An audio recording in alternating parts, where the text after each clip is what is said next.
Given that Batman the Animated Series is ostensibly a children's show, it probably wouldn't surprise you to learn that there were guidelines that the creative team had to follow. In fact, it was a person's job to review the scripts and storyboards to highlight areas that may be objectionable and to recommend changes. This could be certain shots, scenarios, or lines of dialogue. Here are a couple of examples of notes they received, taken from Chip Kidd and Paul Dini's Batman animated book. Bruce, the network says it is not their practice to show animal excrement hitting anyone on a children's show. They want us to cut the bat guano landing on Alfred's jacket and send them a fixed version of the episode. Page A28. Network says no to Batman slugging Torchy in the gut with his fist, kicking him, striking him with his whole arm, or some such is okay. Page 15. They won't let Scarface call anyone a scumbag. Page 10. It'll break Alan's heart, but Penguin's joke about picking up all the soap in prison is out.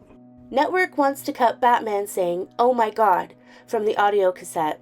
They realize it's the logical thing for the character to say in the situation, but feel many religious families would be offended by hearing Batman take the Lord's name in vain. It's okay for him to gasp. Page A59. The third thug must be Caucasian. So what were some of the things that were forbidden? Well, this humorous drawing by Bruce Timm, published in Paul Dini and Chip Kidd's Batman animated book, tells us some of the network's biggest no-nos. Firstly, we have strangulation. Effectively, any act of deadly violence that could be replicated by a child was forbidden. This is also why Batman rarely directly punches people in the face. And whenever he does, it's more of a controlled martial arts style blow rather than a direct punch to the mouth. Secondly, we have breaking glass. Similar to the last point, Batman was rarely allowed to be seen smashing through windows for fear that a child could attempt to do the same thing and seriously injure themselves. Next, we have realistic guns. Generally speaking, guns as a whole were forbidden in children's cartoons. Remember how Spider-Man and X-Men villains always had laser guns? But BTAS was able to skirt around this by using historical weapons like Tommy guns, things that, once again, children probably wouldn't be able to get their hands on. Next we have smoking. Again, we don't want the kiddies to start thinking that smoking is cool. Then we have drugs and alcohol. Same thing, don't let the kids know that intoxicants exist. Speaking of children again, child endangerment. There were some exceptions, but broadly speaking, children were not allowed to be in danger, and their lives certainly couldn't be on the line. Next we have religion. More of a general topic to avoid given the sensitivities that continue to exist to this day on the matter. And finally we have nudity, which is a bit of a no-brainer. So given all of these restrictions, I'd understand if you wondered how they were able to achieve anything in their show. I think it's fair to say that many people oppose censorship and would prefer to see the artist's original intentions on screen rather than some safe, watered-down content designed by committee. And broadly speaking, I would agree.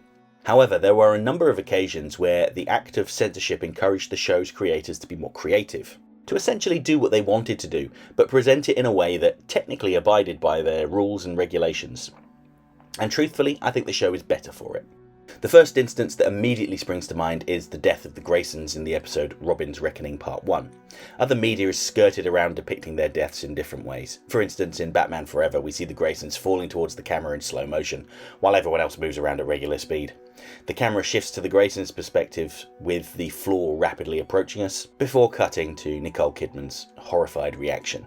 The way the animated series handled it was by showing the frayed rope first, while the Graysons continue with their act, blissfully unaware that they were moments from death. At the fateful moment, they swing out of frame on their trapeze, only for it to slowly come back into frame with a broken rope. The loud gasp from the audience tells us everything we need to know.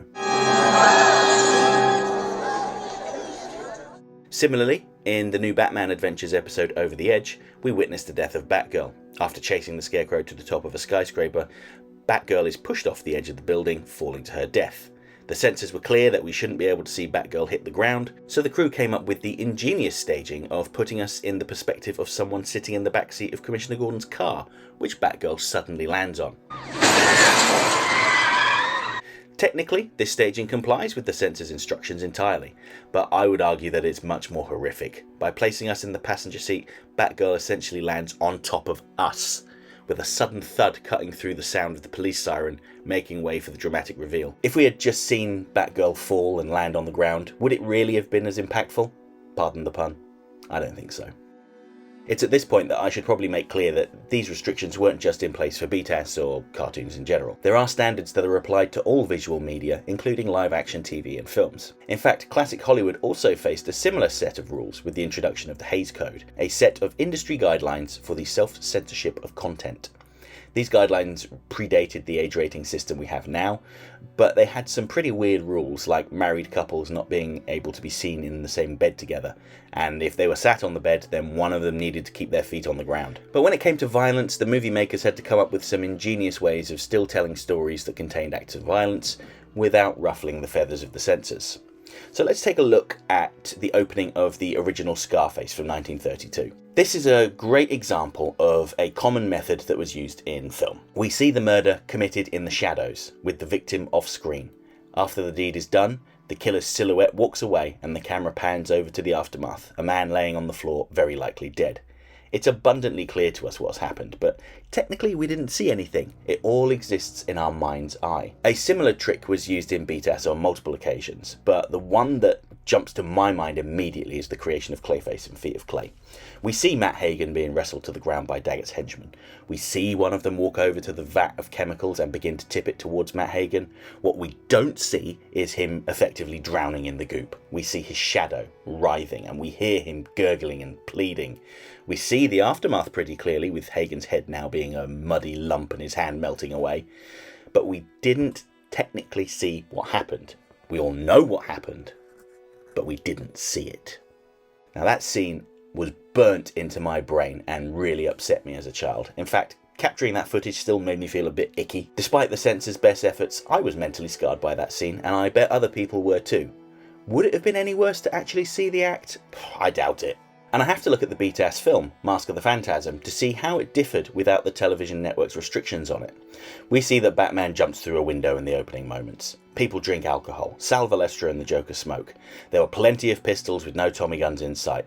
I don't think any children were endangered, and religion and drugs don't really come into it. And there wasn't any direct nudity, although it's pretty clear what Bruce and Andrea were getting up to. But there was a lot of direct violence. Punches directly to the face, teeth getting knocked out, and blood. However, there's one scene with an extreme act of violence, where it occurs in shadow rather than being directly seen. And that's when the Joker poisons Arthur Reeves. After hearing that Andrea Beaumont was due to meet Arthur Reeves for dinner, the Joker puts two and two together, realising that Andrea, not Reeves, is the Phantasm. So in order to avoid Reeves tipping her off, the Joker grabs him and forces him onto his desk. We get a tight, extreme close-up of the Joker's maniacal laughter, and then we cut to their silhouette, where we see the Joker stabbing Reeves with something, I think, all the while cackling maniacally. This is a really creative shot that perfectly conveys just how dangerous the Joker is, but for some reason we don't clearly see what the Joker did.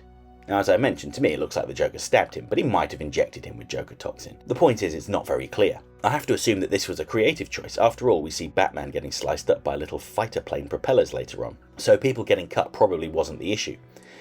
And there's no denying that it's really, really creepy. The fact that we can't see it means that we have to imagine what's taking place. And often, the things in our mind are probably more horrific than the things that were on screen. When you're a fan of something, it's understandable why you might get out of sorts when you learn that a creator's original vision was being blocked by censors.